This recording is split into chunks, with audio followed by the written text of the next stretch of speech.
Welcome back to my channel Rupa's kitchen and lifestyle.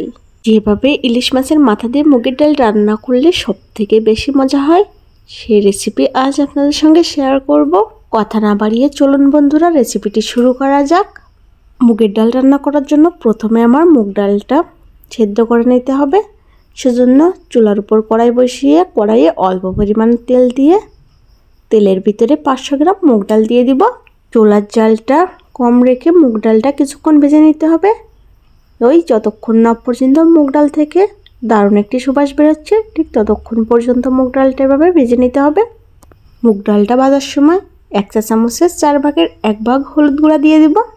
ডালে perfect এবং আকর্ষণীয় একটি কালার আনার জন্য অবশ্যই ডালটা ভাজার সময় হলুদ গুঁড়া দিতে হবে। চুলার জালটা কম রেখে মুগের ডালটা প্রায় 5-7 মিনিট ভেজে নিয়েছি। এবার পর্যাপ্ত পরিমাণে জল দিয়ে দিব এবং জলটা ফোটা পর্যন্ত অপেক্ষা করব। যখন জলটা এভাবে ফুটতে থাকবে ঠিক সেই পর্যায়ে কিছুটা পরিমাণ কাঁচামরিচ দিয়ে দিব। আমার কাছে মুগের ডাল কাঁচামরিচ দিয়ে রান্না করলে বেশি ভালো লাগে, আর ডালের সঙ্গে চুই ঝাল দিলে বেশি টেস্টি হয়, সেজন্য এখানে 2 টুকরা চুই ঝাল দিয়েছি। এখন ডালটা ভালো মতো সেদ্ধ হওয়া পর্যন্ত রান্না করে নিব। এতক্ষণে ডালটা ভালো মতো সেদ্ধ হয়ে গিয়েছে। এখন কড়াই থেকে সেদ্ধ ডালটা অন্য একটি পাত্রে নামিয়ে নিব। সেদ্ধ ডালের ভিতর থেকে চুই ঝাল ও কাঁচামরিচগুলো আলাদা করে নিব। এখানে আমি 5-6 পিস ইলিশ মাছের মাথা নিয়েছি।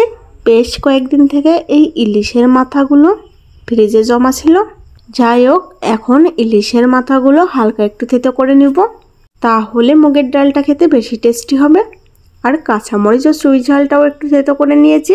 এবার একটি মশলার পেস্ট তৈরি করে নেব। সেজন্য একটি মিক্সিতে 1টি টমেটো 2 টুকরো করে দিয়েছি, আর 3টি পেঁয়াজ দিয়েছি, মিডিয়াম সাইজের 1 টুকরো আদা আর কিছুটা পরিমাণ রসুন কোয়া দিয়ে দিব। মশলাটি আমি পেস্ট বানিয়ে নিয়েছি। এবার ডালটা রান্নার জন্য চুলার উপর কড়াই বসিয়ে কড়াইয়ে পর্যাপ্ত পরিমাণে তেল দিয়ে দিব।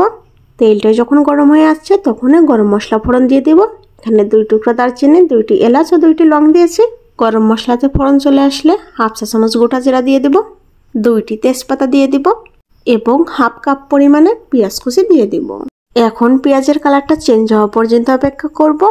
যখনই পেঁয়াজের কালারটা এরকম একটু চেঞ্জ হয়ে আসবে ঠিক সেই পর্যায়ে যে মশলার পেস্টটা রেডি করে রেখেছিলাম সে মশলার পেস্টটি দিয়ে দিব এবং খুন্তি দিয়ে এভাবে অনবরত নেড়ে চেড়ে দিব।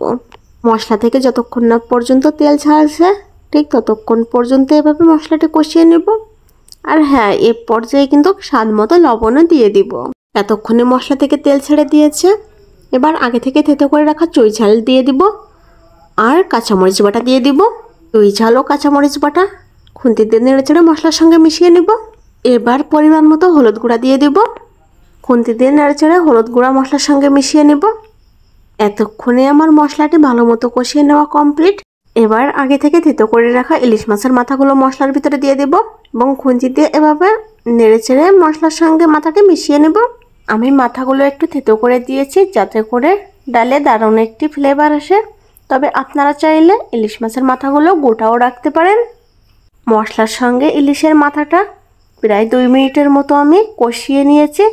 এবার আগে থেকে সেদ্ধ করে রাখা ডালটা মশলার উপর দিয়ে দেব। মশলার সঙ্গে ডালটা খুন্তিতে নেড়ে চেড়ে মিশিয়ে আরও 4-5 মিনিটের মতো কষিয়ে নেব। এবার ডালের ভিতরে পর্যাপ্ত পরিমাণে জল দিয়ে দিব।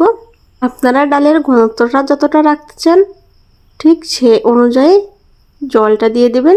তবে ইলিশ মাছের মাথা দিয়ে মুগের ডাল একটু গাঢ় হলে খেতে বেশি ভালো লাগে।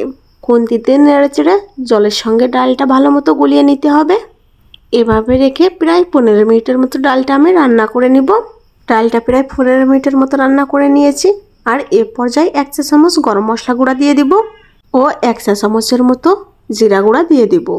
গরম মশলা ও জিরাটা আমি শুকনো কড়াইয়ে একটু তেলে গুঁড়া করে নিয়েছি। ভাজা মশলা গুঁড়া করে ডাল রান্না করলে বেশি ভালো লাগে। এতক্ষণে আমার ডালটা রান্না করা কমপ্লিট। এবার কড়াই থেকে অন্য একটি পাত্রে ডালটা আমি নামিয়ে নেব। বন্ধুরা বাড়িতে একবার হলেও রেসিপিটি ট্রাই করবেন, আশা করছি খুবই ভালো লাগবে। ইলিশের মাথা দিয়ে মুগের ডাল রান্নার রেসিপিটি যদি ভালো লেগে থাকে তাহলে অবশ্যই লাইক কমেন্ট করবেন এবং প্রিয়জনদের সঙ্গে ভিডিওটি শেয়ার করবেন। আমার আজকের ভিডিওটি এই পর্যন্তই। ধন্যবাদ।